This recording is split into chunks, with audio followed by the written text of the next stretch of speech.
Ngayong araw, masayang-masaya tayong binabati ang aktres si Sofia Andres sa kanyang 26th birthday. Si Sofia ay pinanganak noong August 24, 1998 sa Maynila. Ang kanyang career sa Star Magic ay nagsimula noong 2012 at mula noon ay patuloy siyang umuunlad sa industriya. Nagsimula ang kanyang tagumpay sa seryeng Princess and I at agad na kinilala sa kanyang mga papel sa She's Dating the Gangster, Pusong Ligaw at Bagani.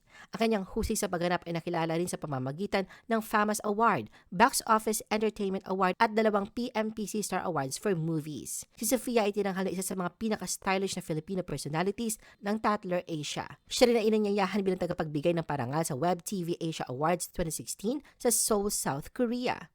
Kamakailan lang, siya ay hinirang na brand ambassadress ng Super Beauty at lumabas sa seryeng The Iron Heart noong 2022. Kasama na kanyang boyfriend si Daniel Miranda at kanilang anak na si Zoe, tiyak na magpapatuloy ang tagumpay ni Sofia sa kanyang propesyon at personal na buhay. Happy birthday, Sofia!